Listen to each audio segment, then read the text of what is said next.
নমস্কার, seven news নেটওয়ার্কে আপনাদের স্বাগত। এবার এসআইআর নিয়ে বিজেপি এবং তৃণমূলকে এক সারিতে রেখে তীব্র ভাষায় আক্রমণ শানালেন সিপিআইএম নেতা সুজন চক্রবর্তী। এদিন উদ্বাস্তু অধ্যুষিত আগরপাড়ায় এক সমাবেশে এসে সুজনবাবুর সরাসরি অভিযোগের আঙুল তোলেন বাংলা ভাগে শ্যামাপ্রসাদ মুখোপাধ্যায়ের ভূমিকা এবং পরবর্তী সময়ে জনসংঘ এবং বিজেপি ও তৃণমূলের ঐক্যবদ্ধ গরিব মানুষ বিরোধী মনোভাবের দিকে। সর্বজনীন ভোটাধিকার রক্ষার জন্য সার্বিক আন্দোলনের ডাকও দেন তিনি। এই মাঝে মধ্যে বলে তারা কি ঈশ্বর না, বাংলাকে ভাগ করা হয়েছে তাই এপারে থাকা মুসলমান সমাজে মানুষ চলে গেছেন অনেকে, ওপারে থাকা হিন্দু সমাজে মানুষ চলে এসছেন অনেকে।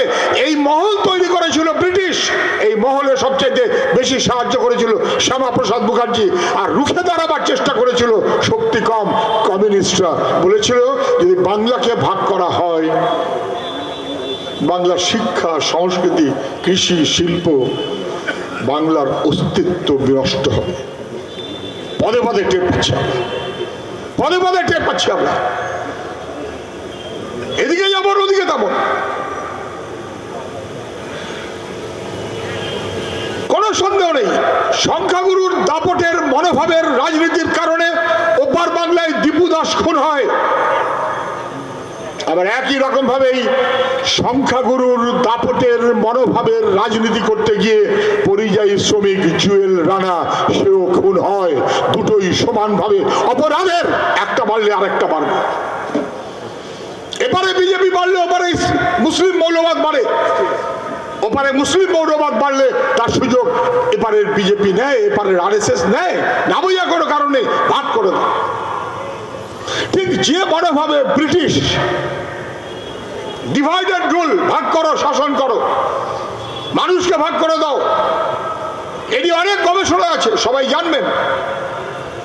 একেবারে বাংলাকে শুধু না গোটা দেশ হিন্দু মুসলমান বিভাজনের রাজনীতি কে শুরু করেছিল?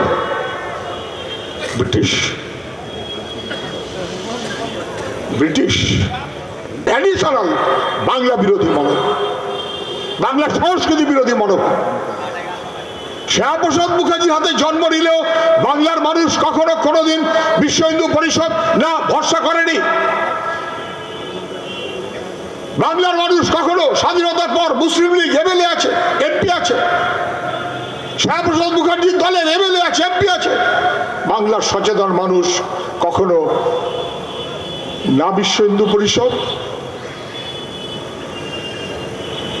তখন বলা হতো জনসংঘ পড়ে, না মুসলিম লীগ, কাউকে রেয়াত করেনি, কাউকে ভরসা করেনি, মানুষের বিভাজনের রাজনীতি কোনোদিন পছন্দ করেনি।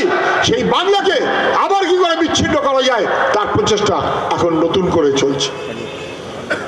নাগরিকত্ব মানে কি? 3 সাল নাগরিকত্ব সংশোধনী আইন, এই প্রথম জন্মসূত্রে নাগরিকত্ব অফ হয়ে গেল, বাদ। আমার ধারণা এখন অনেকে জানেন আমি জন্মেছি যখন আমি নাগরিক না, ওটাই ছিল, ওটা ভেঙে দিয়েছে। কে ভেঙেছে? এনডিএ সরকার। প্রধানমন্ত্রীর নাম অটল বিহারী বাজপেয়ী, সেই সরকারের মন্ত্রীর নাম মমতা ব্যানার্জি। বেশি ন্যাকা ন্যাকা ভাব করাটা ভালো কথা না। তিনি অনুপ্রবেশকারী বলে কাগজ ছুঁড়েছিলেন দিল্লিতে, আমরা সবাই জানি, জেনে বুঝে। ভুল করে কেউ করে সেটা মানে হয় জেনে বুঝে, তার ফল আমাদের ভুগতে হচ্ছে। আরএসএস এর রাজনীতি, বাংলাকে ভাগ করে দেওয়া, যেমন দিল্লি ইত্যাদি ইত্যাদি সবাইকে সঙ্গে নিয়ে, তার চলতে চলতে 2003 আইন নতুন, এবং সেই আইনের সবচাইতে বেশি ইম্প্যাক্ট তো বাংলায়, অন্য কোথাও তো এত ইম্প্যাক্ট হবার কথা নয়।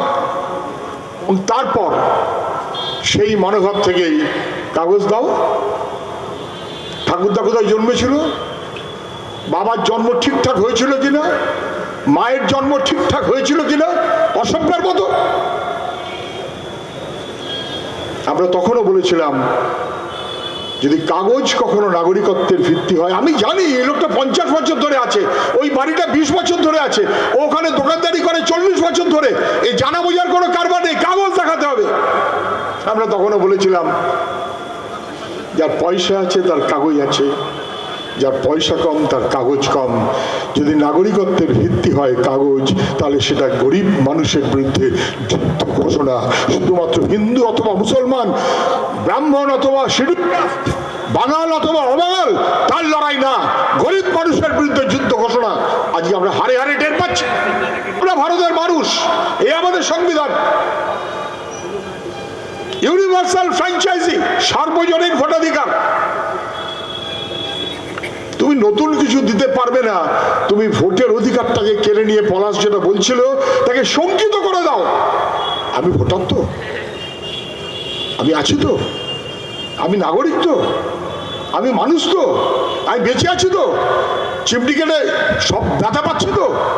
মানে এ বাংলার প্রতিটি মানুষ 18 বছর বয়স হয়েছে, দেশের নির্দিষ্ট নিয়মের মধ্যে বাতিলযোগ্য যারা তারা ছাড়া প্রতিটি মানুষ ভোটার।